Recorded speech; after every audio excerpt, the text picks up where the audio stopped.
taula plena i bon producte.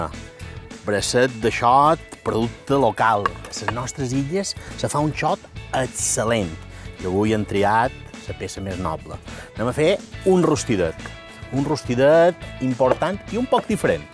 Començarem amb les verdures, amb la base. Una ceba, dins. Aquesta verdureta serà, per una banda, protecció per la carn, humitat, i per l'altra, guarniment. Ara hi posam 2 pastanaguers, la ceba ens aporta força, el pastanagó dolçor, i la tomàtica, que també li posarem, humitat i acidesa.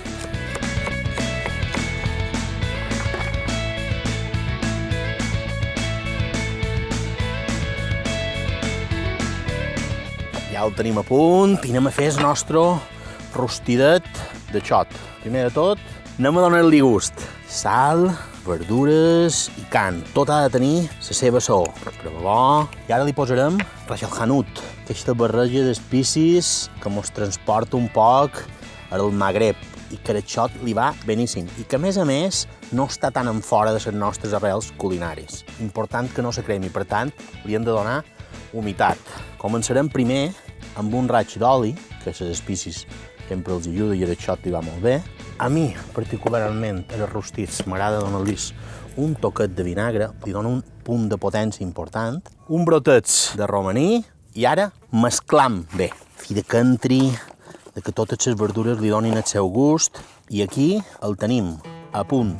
Només ens falta humitat. Humitat és el gran aliat dels nostres rostits. Ni massa ni massa poca. En aquest cas hi posam 2 mil·límetres dins la palangana i se torbarà més o menys una hora i quart, hora i mitja a 175 graus.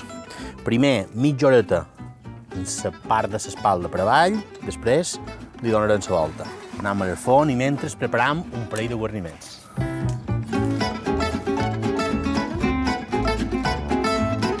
Ja tenim el braç de xot que se va confitant. Anem a preparar alguns guarniments, perquè avui farem un pita, però el farem contundent, braç de xot i altres herbes, quasi res. Anem a fer unes prunetes confitades, unes prunetes seques, al natural, d'aquestes fora pinyol, que confitarem en rom, un rom negre tipus Amazones, un rom mallorquí. A aquest rom li afegirem una mica de sucre, 2 curadetes perquè ens faci melassa. Ja tenim la part especiada amb aquest braç de xot, la part dolça amb les prunes en marxa. Anem a cercar textura i un punt àcid amb aquesta col. Marinarem aquesta col blanca, la tremparem, de primeta. Àlida!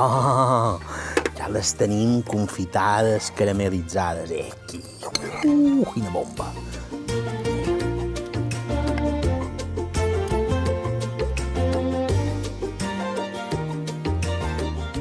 Aquesta col cruixent apareix el millor enciam d'hivern. Ideal, té aquest punt dolcenc, una mica de sal, un poquet de tap de cortí. El tap de cortí és astringent i la col té sempre composts sulfurosos. Per tant, el vinagre, com a àcid, mos hi va perfecte. I ja només mos hi queda un bon raig d'oli d'oliva i a mesclar. Això el tenim xot dins el forn, les prunes confitades i aquesta part cruixent i àcida de l'enciam de col trempat. Ens queda la part cremoseta, làctica. Molt senzill. Aquí tenim iogurt grec, natural, i farem una salseta boníssima i facilíssima. Aquí tenim tahina, aquesta pasta de sèsam, amb aquesta línia avui de plat en tocs orientals. Barrejam una mica, però el deixam vetada, no mesclada de tot, que hi ha un poquet de tot. M'agraden aquestes salses que fan aquestes vetetes. Ara, una mica de pell de llimona. També una mica de suc de llimona. Sal. Una miqueta de prevà, poc, perquè ara hi va el prevecoent. No li posarem sense. Que polla. Tot per endins, alegria!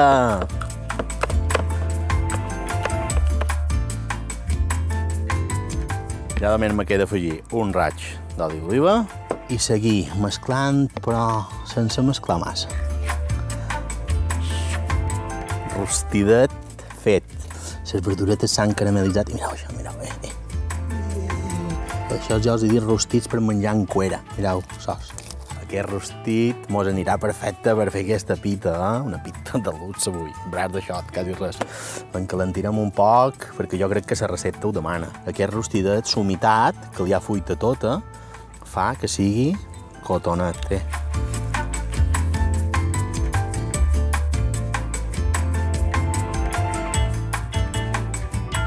Ja que aquest pa de pita li diuen pa de butxaca. Nosaltres avui, en vez d'una butxaca, hauríem de menester una taleca per tot això que hi volem posar dins. Aquí el tenim, a punt, per posar-hi cosetes. Començarem posant-li la part cruixent, aquest enciam de col, trempat, cítric, avinagrat. Ara, una miqueta de la cremositat del iogurt, coentet en la pasta de sèsam. Mireu aquest xotet és deliciós, que se desfà tot sol,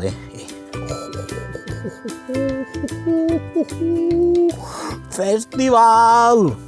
Ara, una cuaradeta d'aquestes verduretes en tot el gust del rostit, cap aquí, i acabarem en la part dolça i llepola de les prunetes confitades.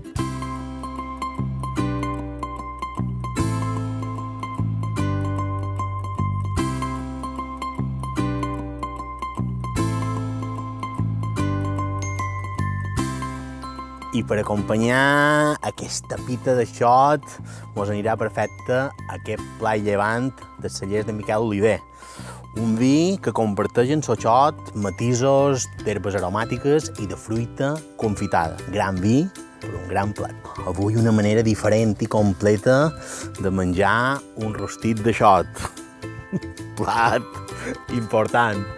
Salut!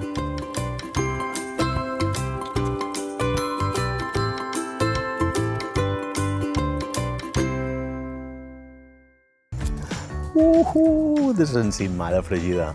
La setmana que ve hi tornarem a ser. Amb vosaltres i per vosaltres. Bon profit i salut!